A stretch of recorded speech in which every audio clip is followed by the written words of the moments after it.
Hello students, welcome to EPG Pathshala. I am Dr. Aditya Saxena from the Central University of Haryana, Department of Physics. Today we are going to discuss about a module Angular Momentum 2 under the paper Quantum Mechanics 1. So students, let us see what we are going to learn in this module. We'll start with the matrix representation of the components of the angular momentum operator J, that is, the components Jx, Jy and Jz, which are the x, y and z components of the angular momentum operator, and the J square component of the angular momentum operator. After having studied the matrix representation, we'll then try and understand the representations of the eigenstates as column vectors on which the angular momentum operators for each value of j can operate. Then the polyspin matrices will be discussed, and we will see that what is their importance and what are their important properties. The present module is actually a continuation of the preceding one, wherein starting from the commutation relations of the angular momentum operators, we deduced the expressions for the eigenvalues of the diagonal operators j square and jz in the common basis represented by the state or the eigenvector Jm, where J and M labeling respectively the eigenvalues of J square and Jz. Here J is the angular momentum number and M is the magnetic angular momentum number. In this module, we shall obtain the matrix representation for the components of the angular momentum operators Jx, operator Jy, operator Jz and operator J square, where operator Jx, operator Jy and operator Jz are the x, y and z components of the angular momentum operator. Considering a few specific values of the angular momentum such as j equal to 0, j equal to half, j equal to 1 and then j equal to 3 by 2, we shall write their matrix representations explicitly. It is remarkable to note that the eigenvalue spectrum includes not only the integral but also the half integral values of j. As we already know, half integral values of j describe the intrinsic spin of the particle, such as an electron or a proton or a neutron. We describe the spin matrices for the spin half particles, that is, for the electrons, for the protons and for the neutrons, first introduced by Wolfgang Pauli in 1927, and briefly mention their important properties. Matrix elements of operator J square and operator Jz. Now we shall discuss the matrix elements of the operators, that is operator J square and operator Jz, which are the operators of the angular momentum. So if we look at the state vector Jm, for m having values ranging from minus j to plus j including 0, where m is the magnetic angular momentum, then we have that the complete orthonormal basis for a 2j plus 1 dimensional subspaces, that is, if we consider all the elements from minus j to plus j including 0, then the total number of elements that we have is 2j plus 1. So this constitutes the complete orthonormal basis, and we have a 2j plus 1 dimensional subspace, which provides the angular momentum representation in which any function of the angular momentum components can be represented by a matrix which will have the elements given as, so bra J prime M prime operator A acting on ket Jm. That means it is basically the operator A and the bra elements or the bra vector J prime M prime and the ket vector Jm. And then if we solve this, then we can see that the above representation can be written as, for the operator J square, we will get bra vector J prime M prime operator J square acting on ket vector Jm, and this turns out to be equal to J into within brackets J plus 1 into H cross square delta function of J prime and delta function of M prime. So what one sees is that here H cross square is the Planck's constant, or rather H cross is the Planck's constant, and J into within brackets J plus 1 are the corresponding eigenvalues. Similarly, if we try to find out the matrix elements for the operator J, we can have a similar representation. Bra vector J prime M prime operator Jz ket vector Jm, and this gives us the final result M H cross delta operator Jj prime delta operator M prime, where M is the magnetic angular momentum number. Here the delta operator Jj prime means that if J is not equal to J prime, then this delta operator will go to 0. Similarly, delta operator M prime means that if M is not equal to M prime, then this delta operator goes to 0. And so from this, we can write for the operators J plus and J minus how we can find out their values, which means that using the values of the operator J square and Jz, we can actually find out the values of the operator J plus and J minus, where J plus is the incremental operator or the creation operator and J minus is the decremental or the annihilation operator. And the values of these can be found out by taking the scalar product of these with the ket vector J prime M prime. Matrix elements of Jx and operator Jy. So now, in order to find out the values of the operator J plus and J minus, we take the scalar product of these operators with the ket vector J prime and M prime, and the matrix elements of these scalar products turns out to be bra vector J prime M prime operator J plus ket vector Jm is equal to C dagger Jm H cross delta operator Jj prime delta operator M prime M plus 1, where C dagger Jm is a constant that we need to determine, and H cross is the Planck's constant. Delta operator Jj prime would give us a 1 if J is equal to J prime and will give us a 0 if J is not equal to J prime. Similarly, delta operator M prime M plus 1 would give us a 1 if M prime is equal to M plus 1 and 0 if M prime is not equal to M plus 1.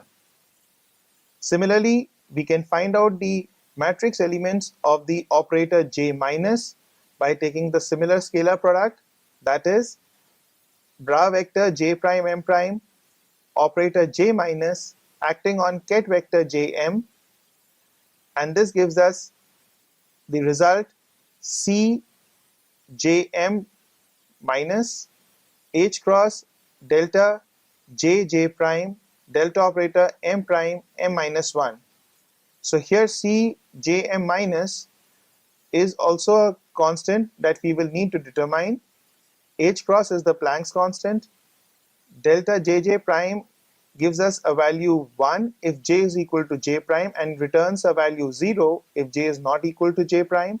while delta operator m prime m minus 1 gives a value 1 if m prime is equal to m minus 1 and gives a value 0 if m prime is not equal to m minus 1 and gives a value 1 if m prime is equal to m minus 1. Here the constants C dagger Jm or C plus Jm and C minus Jm, which are also sometimes referred to as the creation and the annihilation numbers, can be determined by equating the norms of the above equations, that is the scalar product equations of the operators J plus and J minus on both sides. So if we take the norm of these equations of operator J plus and J minus, that is the scalar product of J plus and J minus on both sides, and equate them, then what we find from the solution of these equations is that the number or the constant Cjm plus is equal to, within brackets, j minus m into, within brackets, j plus m plus 1 whole to the power half. And similarly, we can also find out the value of the constant Cjm minus, and this turns out to be equal to, within brackets, j plus m into, within brackets, j minus m plus 1 whole to the power half. So in this manner, we are able to determine the values of both these constants C plus Jm and C minus Jm. Now, having determined the matrix elements of the operators J plus and the operator J minus, we can find the matrix elements of the components of the angular momentum operator J, that is the operator Jx and the operator Jy. And using the relation between Jx and the operators J plus and the operator J minus, we see that the operator Jx, or the x component of the angular momentum operator, is equal to half times operator J plus plus operator J minus. Similarly, the y component of the angular momentum operator, that is Jy, turns out to be equal to minus half times iota times, within brackets, operator J plus minus operator J minus. Here it is important to keep in mind what we have already discussed earlier, that the operators J plus is the incremental or the creation operator for the angular momentum eigenvalues, while the operator J minus is the decremental or the annihilation operator for the angular momentum eigenvalues. Finite dimensional representations. From the above results, it is clear that the matrices representing the angular momentum operators Jx, Jy, Jz, J plus, J minus and J square are all diagonal in J basis, that is, are all diagonal in J in the basis given by the state vector Jm. Here Jx, Jy and Jz, that is operators Jx, Jy and Jz, are the x, y and z component of the angular momentum operator. Operator J plus and J minus are the ladder operators of the angular momentum operator, and we have then the J square operator. Thus, for a given value of J, that is J equal to 0, half, 1, 3 by 2, 2, and so on, we have an infinite number of representations for these matrices, having 2j plus 1 columns and rows labeled respectively by the values of m and m prime. So now there are two ways in which we can give these representations. One can either consider all these representations together to form a single representation of infinite rank, or consider each of these representations of 2j plus 1 dimensions separately. These finite dimensional representations for j equal to 0, half, 1, 3 by 2, and so on for the angular momentum operators jx, jy, jz, and j square are illustrated in the text that is provided with this module. Regarding the state vectors on which the above matrix representations of the components of angular momentum J are to operate, we know that the representation of an arbitrary state given by ket vector psi with respect to the basis vector or the state vector Jm basis would be a column vector whose elements are given by bra vector Jm ket vector psi. The dimensionality of the column would depend on the values that M can take for a given J. That is, the different values that the magnetic quantum number can take for a given value of the angular momentum number J. For example, for J equal to half, M can take two values, plus half and minus half. It has two elements labeled by M equal to plus half and M equal to minus half. Pauli's spin matrices. Now we will discuss another important concept that is very useful in quantum mechanics, which is we'll try to incorporate the spin of the electron or the neutron or the proton into the formalism of quantum mechanics when we are trying to define or discuss any atom. So we all know that the electrons and the protons and the neutrons are the building blocks of the atomic and the nuclear physics. And we also know that the electron, the proton, and the neutron, all of them have a spin half. That means they are all fermions. They are Fermi particles because we all know that any particle which has a half integral spin is a fermion, and a particle which has a zero or an integral spin is a boson. So the concept of spin particles, or rather the concept of incorporating the spin of the electrons and the neutrons and the protons into the overall quantum mechanical formalism, was first developed by Wolfgang Pauli in 1927. So if we denote the spin vector by vector S, and if we write it as spin vector S is equal to h cross by 2 times vector rho, then we see all the vector sigma has the components sigma x, sigma y, and sigma z, and are called Pauli's spin matrices. That means that the components sigma x, sigma y, sigma z can be defined as sigma x is equal to matrix 0, 1, 1, 0, that's it's a 2 cross 2 matrix. Similarly, sigma y is also defined as a 2 cross 2 matrix given by matrix 0 minus iota, iota 0, and sigma z is also 2 cross 2 matrix given by matrix 1, 0, 0, and minus 1. So when we define these spin components of the spin vector sigma by sigma x, sigma y, sigma z, these components are called the Pauli's spin matrices.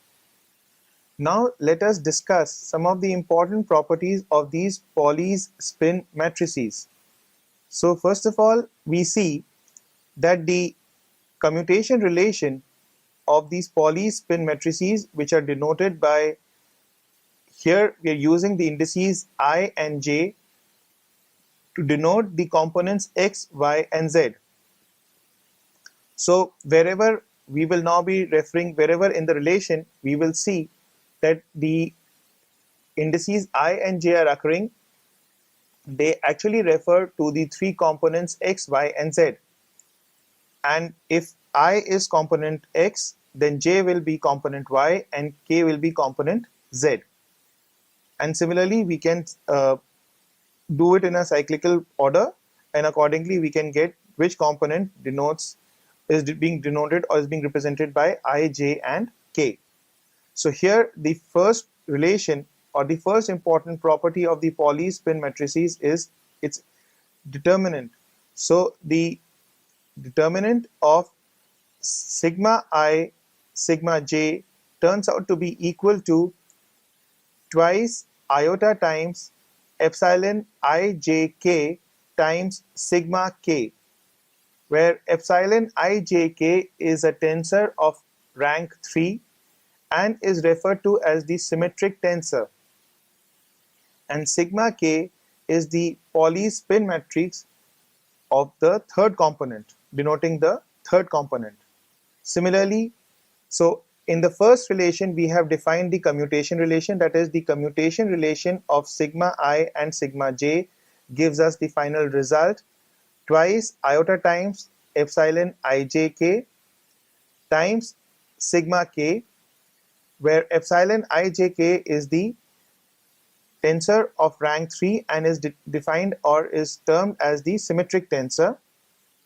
The anti-commutation relation of sigma I and sigma j yields twice delta operator ij,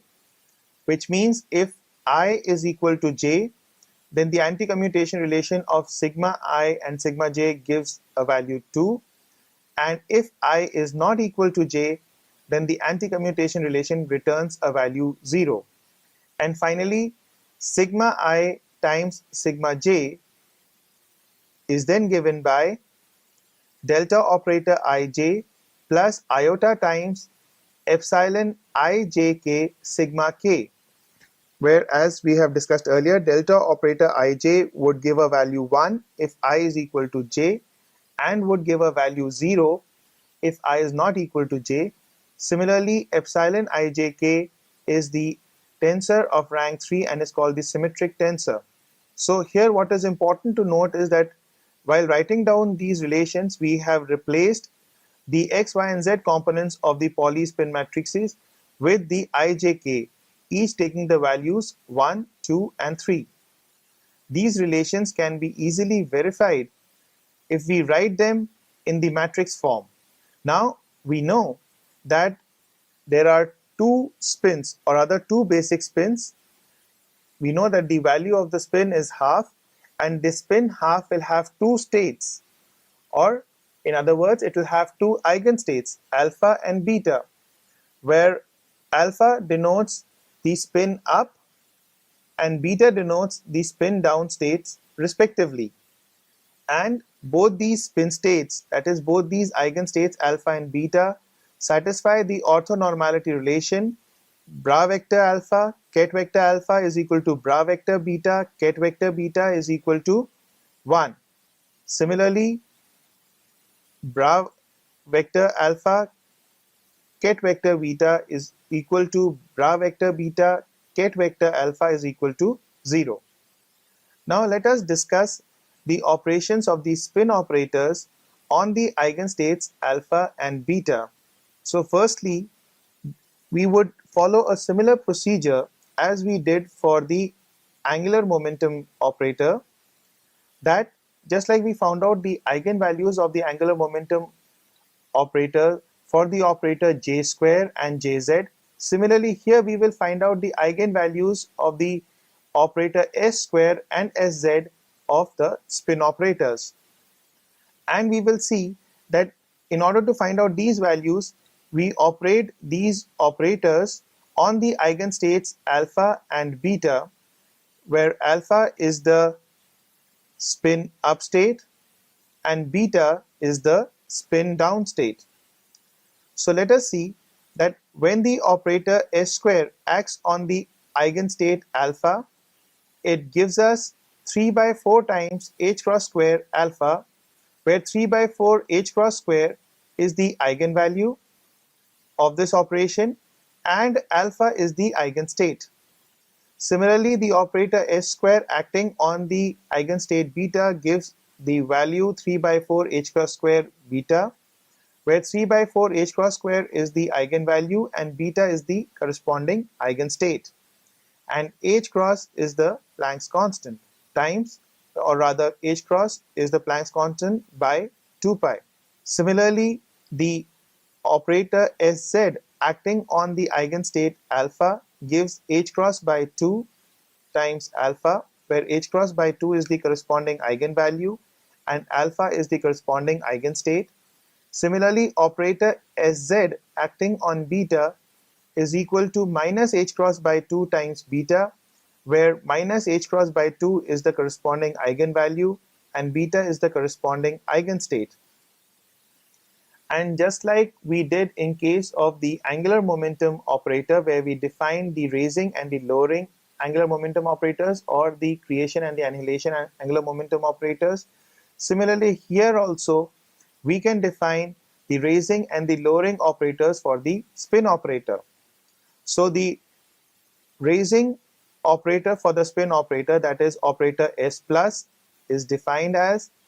operator Sx plus operator iota times Sy, where Sx or operator Sx is the x component of the spin operator and operator Sy is the y component of the spin operator. Similarly, the lowering operator of the spin operator, that is operator S minus, is defined as operator Sx minus iota times operator Sy, where, like we said earlier, operator Sx is the x component of the spin operator and operator Sy is the y component of the spin operator. And looking at the general relation for j equal to half, where the value of m is plus minus half, that is the magnetic angular momentum gives the value plus minus half, we get similarly over here operator S plus, that is the raising operator acting on the eigenstate alpha, gives the value 0, and the raising operator acting on the eigenstate beta gives a value alpha. That means when the raising operator acts on the spin up, it returns a value 0, and when the raising operator acts on spin down, it returns the value spin up. Similarly, when the lowering operator, operator S minus, acts on spin up, that is acts on alpha, it returns the value beta, and when the lowering operator S minus acts on the eigenstate beta, it returns the value 0, which means that when the lowering operator acts on spin up, it gives us spin down eigenstate, and when the lowering operator acts on spin down eigenstate, it returns the value 0. So from these relations, we can then obtain the operations of the x component of the spin operator and the y component of the spin operator, that is operator Sx and operator Sy. And when we operate these operators on the eigenstates alpha, that is spin up, and the eigenstate beta, that is spin down, we get operator Sx acting on eigenstate alpha gives h cross by 2 times beta, which means that the x component of the spin operator acting on spin up state returns an eigenvalue of h cross by 2 and an eigenstate spin down. Similarly, the operator Sx acting on eigenstate beta returns h cross by 2 alpha, where h cross by 2 is the eigenvalue and alpha is the corresponding eigenstate, that is the spin up state, when the x component of the spin operator acts on the spin down state. Similarly, the y component of the spin operator acting on the spin up state, that is operator Sy acting on alpha, gives iota times h cross by 2 times beta, where iota times h cross by 2 is the eigenvalue and beta is the spin down state and also the corresponding eigenstate.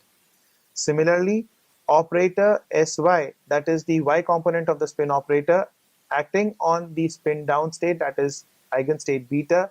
gives the value minus iota times h cross by 2 times alpha,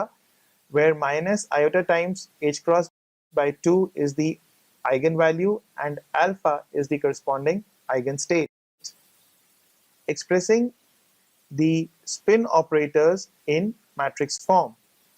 So now we will see that these components of the spin operators, that is the x component, the y component and the z component,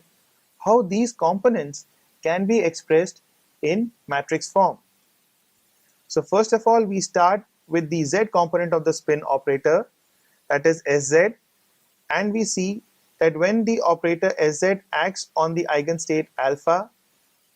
and the eigenstate beta, what does it return? So when the spin operator Sz, that is the z component of the spin operator, acts on the spin up or the eigenstate alpha, it gives the value h cross by 2 alpha, where h cross by 2 is the eigenvalue and alpha is the corresponding eigenvector. Similarly, the z component of the spin operator acting on the eigenstate beta, that is the spin down state, gives minus h cross by 2 times beta, where minus h cross by 2 is the eigenvalue and beta is the corresponding eigenstate.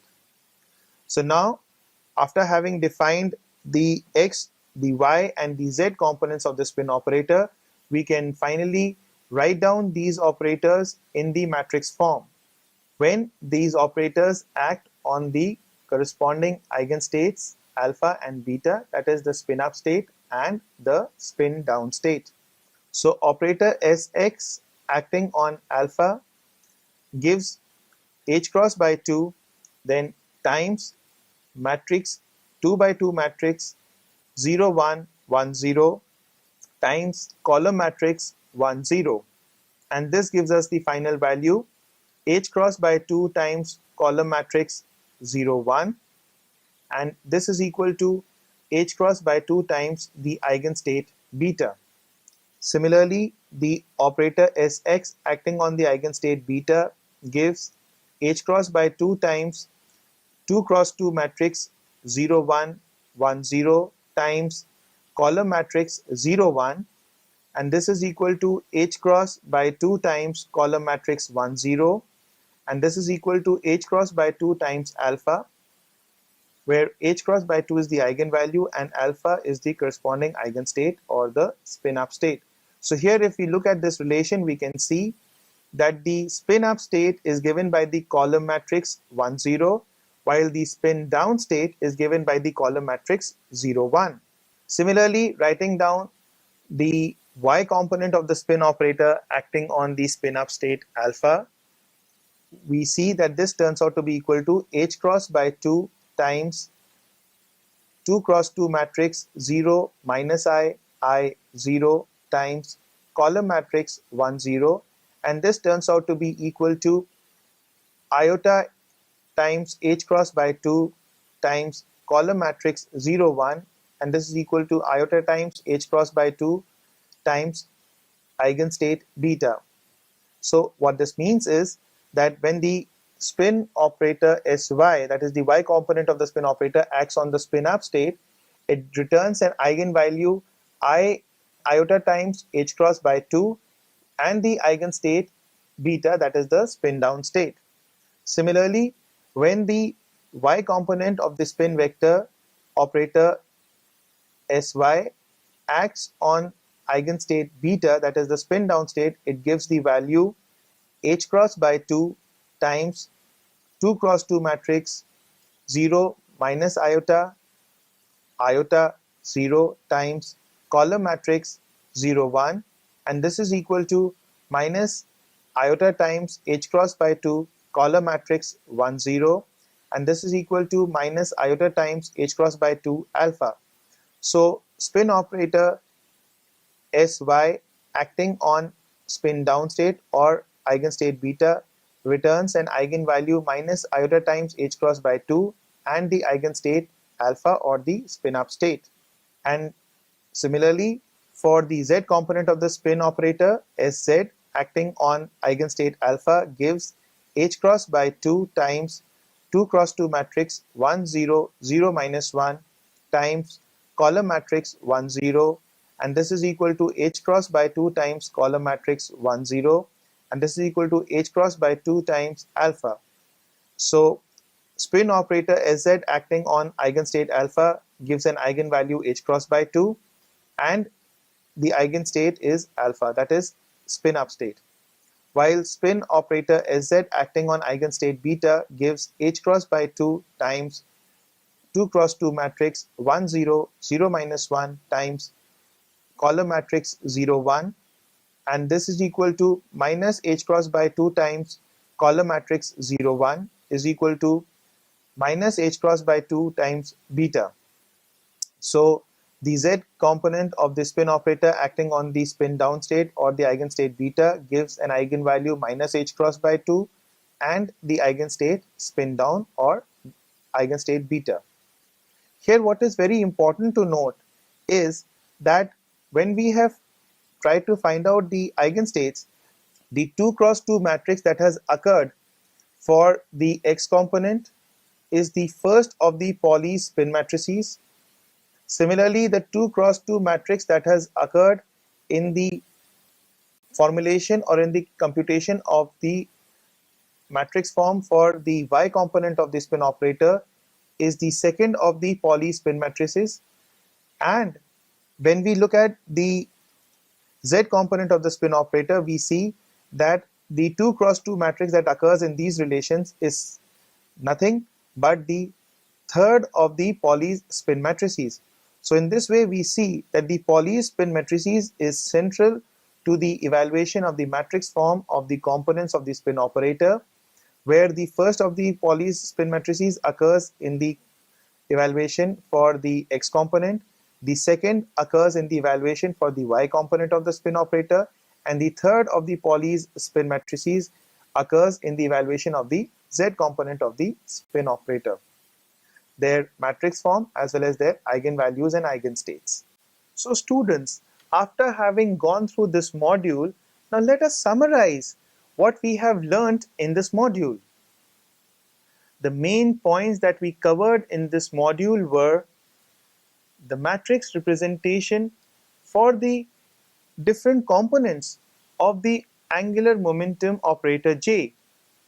So in that, we primarily dealt with the matrix representation of the three x, y, z components of the angular momentum operator J, that is operator Jx, operator Jy, and operator Jz, and then the matrix representation of the operator J square component of the angular momentum operator. After having learnt about the matrix representation, we then went on to the representations of the eigenstates as column vectors on which the angular momentum operators or angular momentum vectors operate for each value of J. That is, that we represented the different eigenstates as column vectors, wrote down the complete eigenvalue equation, and then after operating the angular momentum operators for each value of J, we found out the representations or the corresponding eigenvalues. Then we went on to look at what the Pauli matrices are, Pauli spin matrices, that is, when we are trying to formulate the formalism for the spin of the element, that is, we know that the proton, the electron, and the neutrons all are spin half particles, that is, they are fermions. So we studied the Pauli spin matrices, which is the effective tool for incorporating the spin in the total quantum mechanical formalism. Then we also learnt about the important properties of these Pauli's spin matrices. Thank you.